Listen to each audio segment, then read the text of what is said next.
the Roman Republic. It lasted for nearly 500 years. To put that in perspective, that's more than twice as long as the United States has existed. It was a powerhouse of law, governance, and military might that shaped the entire Western world. It was built on the idea of shared power, checks and balances, and a deep-seated hatred of kings. So how did it end up with an all-powerful emperor? This wasn't a sudden death. It was a slow, messy, brutal murder with a lot of suspects. Today, we're the detectives. Let's piece together the clues and figure out who killed the Roman Republic. First, what even was the Republic? After kicking out their last king, the Romans created a system called SPQR, Senatus Populusque Romanus, the Senate and people of Rome. The idea was that nobody had total control. Two consuls were elected each year to act as co-presidents, but they could veto each other. It was the ultimate "you can't do that" system. The Senate, made up of the rich, landowning aristocracy called patricians, advised the consuls and controlled the money. And the people, the plebeians, had their own assemblies and tribunes who could also veto the Senate. For centuries, this messy, complicated system worked. It conquered Italy, defeated its rivals like Carthage, and expanded to control the entire Mediterranean. But success brought problems, big problems. And this is where our mystery begins. Let's look at the first clue. Problem number 1, extreme inequality. As Rome conquered the world, a ton of wealth and slaves flowed back to the city. Who got it all? The rich patricians. They bought up huge tracts of land and created massive plantations called latifundia, worked by slaves. The small-time plebeian farmers, who were also the backbone of the Roman army, couldn't compete. When these soldiers returned from years of fighting for Rome, they'd find their farms bankrupt and their families homeless. They flocked to the city, creating a huge, angry, unemployed urban mob. Enter our first heroes, or victims, the Gracchi brothers.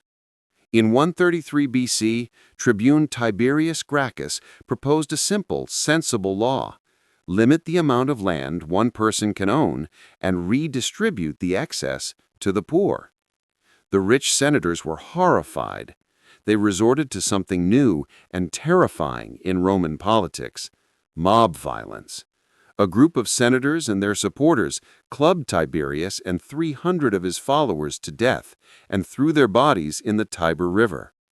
10 years later, his younger brother Gaius tried again.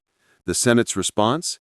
They passed a decree allowing the consuls to do anything necessary to protect the Republic, then hunted down and killed Gaius and 3,000 of his supporters. The message was clear, which brings us to our next clue. The traditional Roman army was made of citizen farmers.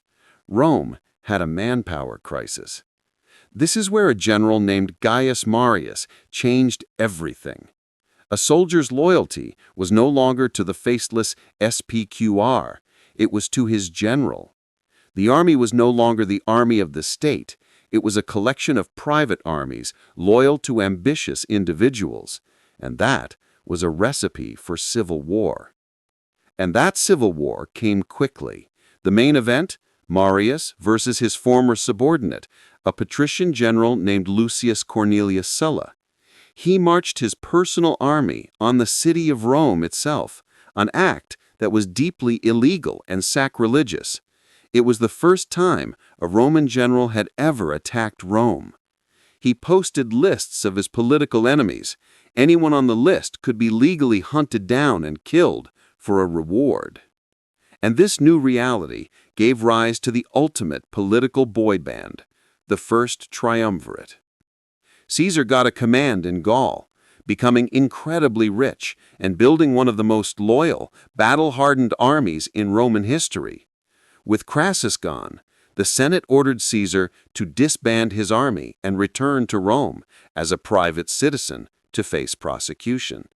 He marched his army to the edge of his province to a small river that marked the border with Italy, the Rubicon. According to legend, he paused and then said, Alea iacta est, or the die is cast. Caesar's crossing of the Rubicon sparked a civil war that he quickly won. He was made the dictator for life. On the Ides of March 44 BC, a group of these senators stabbed him 23 times. They thought they had saved the Republic. In reality, they had just triggered the final, most bloody phase of its collapse. Two men rose to fill the power vacuum: Caesar's loyal right-hand man, Mark Antony, and Caesar's legal heir, a sickly but ruthlessly intelligent teenager named Octavian. The final confrontation came at the naval battle of Actium in 31 BC. Octavian won a decisive victory. Octavian, now 32, was the last man standing. The civil wars were finally over. So, who killed the Roman Republic? The truth is, there was no single killer. It was a system designed for a small city-state that couldn't handle the pressures of a global empire. Octavian returned to Rome a hero, but he was too smart to call himself king. Instead, he restored the Republic. He quietly consolidated all the important powers and military commands for himself. They gave him the title Augustus, the revered one. He became Rome's first emperor. The Republic was dead. Long live the empire. What do you think was the biggest factor in the Republic's fall? Was there a single point of no return? Let us know in the comments. And for more deep dives into ancient history, make sure to subscribe. Thanks for watching.